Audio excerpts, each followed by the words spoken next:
क्या आपको पता है कि आपका इंटरनेट सर्विस प्रोवाइडर एक एक चीज देख रहा है जो आप सर्च कर रहे हो? हाँ, इनकॉग्निटो मोड भी काम नहीं करता और HTTPS भी नहीं। अगर आप नहीं चाहते हो कि कोई आपकी ब्राउजिंग हिस्ट्री का तमाशा बनाए तो DNS ओवर HTTPS के बारे में जान लो, वरना प्राइवेसी तो भूल ही जाओ। वेलकम बैक टू टेक संबात विद मनीष। आज हम चर्चा करेंगे DNS ओवर HTTPS। DNS क्या होता है, कैसे काम करता है? अगर इसके बारे में आपको डिटेल में जानना है तो मेरी नेटवर्किंग सीरीज में एक डिटेल वीडियो है, उसे देखकर आप DNS को समझ सकते हैं। यहाँ पर सिर्फ आप इतना जान लीजिए कि हम जब भी कोई वेबसाइट एक्सेस करते हैं तो हम उसका नाम देते हैं। For an example www.google.com।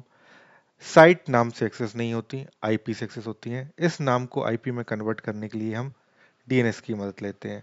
Normally हम ISP का DNS यूज करते हैं। तो जैसे ही आपने किसी वेबसाइट के लिए रिक्वेस्ट की तो सबसे पहले आपका पीसी ISP के DNS को उस वेबसाइट के नाम के साथ में क्वेरी करेगा कि मुझे इस वेबसाइट का IP चाहिए। DNS आपके लिए उस वेबसाइट का IP प्रोवाइड करेगा। अब ये जो क्वेरी होती है ये DNS क्वेरी कहलाती है। इसका प्रोटोकॉल होता है UDP, पोर्ट नंबर होता है 53। ये जो कम्युनिकेशन है वो क्लियर टेक्स्ट में होता है और अनरिलायबल होता है। अनरिलायबल इसलिए है क्योंकि इसका जो कम्युनिकेशन प्रोटोकॉल है वो है UDP। अगर रिलायबल होता तब जब प्रोटोकॉल होता TCP। अब चूंकि कम्युनिकेशन क्लियर टेक्स्ट में हो रहा है तो अगर आप एक पब्लिक नेटवर्क में हैं और उस नेटवर्क में कोई हैकर जुड़ा हुआ है तो वो आपकी सारी इंफॉर्मेशन को देख सकता है। ISP भी आपकी सारी इंफॉर्मेशन को देखता है। और ISP आपकी इंफॉर्मेशन का उपयोग कैसे करता है? ISP आपकी सारी जो सर्चेस हैं उनकी मॉनिटरिंग करता है, उनकी रिकॉर्डिंग करता है और उनको बेचता है। कैसे बेचता है? ये आपकी यूजर प्रोफाइलिंग करता है कि एक यूजर कौन कौन सी वेबसाइट देख रहा है, उसका इंटरेस्ट क्या है, उसकी हैबिट क्या है, और उसके हिसाब से वो एडवर्टाइजमेंट कंपनी को आपकी डिटेल सेल करता है और पैसा बनाता है। इसके अलावा ISP क्या कर सकता है? वो देख सकता है कि आप कौन सी ऐसी वेबसाइट यूज करते हो जो कि ज्यादा बैंडविड्थ कंज्यूम करती है, तो वो उन वेबसाइट पर स्पीड लिमिट सेट कर सकता है और आपको उन वेबसाइट पर स्लो परफॉर्मेंस मिलती है। गवर्नमेंट के लिए ISP आपकी हिस्ट्री को रिकॉर्ड करके रखता है 6 मंथ से लेकर 24 मंथ तक। यानी कि आपने तो अपने ब्राउजर की हिस्ट्री उड़ा दी या आपने इनकॉग्निटिव मोड का यूज करके उस हिस्ट्री को अपने ब्राउजर में सेव ही नहीं किया, लेकिन तब भी आप सेफ नहीं हो। आपकी जो इंफॉर्मेशन है वो ISP के DNS में सिक्योर है। तो समस्या क्या है? DNS बना था 1983 में, यानी कि काफी पहले। फास्ट है क्योंकि UDP का यूज करता है, लेकिन अनएन्क्रिप्टेड है, क्लियर टेक्स्ट में भेजता है जानकारी को।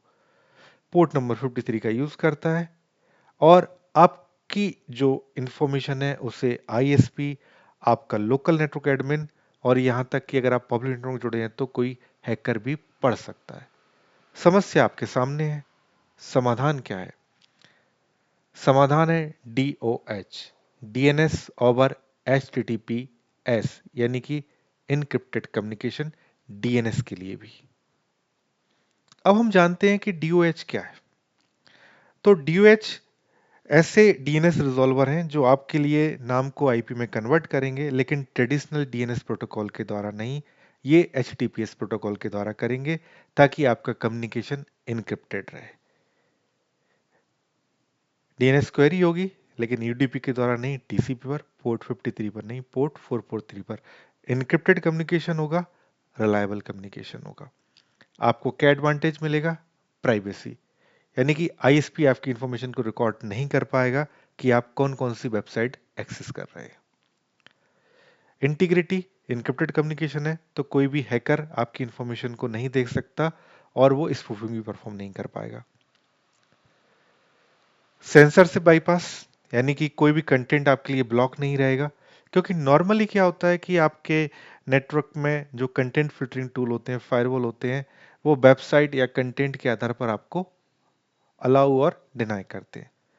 अब इसके बारे में मैं ये नहीं कह सकता कि ये इसका एडवांटेज है या डिसएडवांटेज, क्योंकि एक ऑर्गेनाइजेशन के हिसाब से देखा जाए तो एक तरह से डिसएडवांटेज है, लोग मिसयूज करके गलत वेबसाइट एक्सेस कर सकते हैं। ये आपके ऊपर है कि आप इसको कैसे यूज करते हैं। सिक्योरिटी रहेगी, अगर आप पब्लिक नेटवर्क में कनेक्ट होते हैं तो आपकी जो कम्युनिकेशन है वो इनक्रिप्टेड है। DOH की क्या खासियत है? इनक्रिप्टेड कम्युनिकेशन है HTTPS के थ्रू।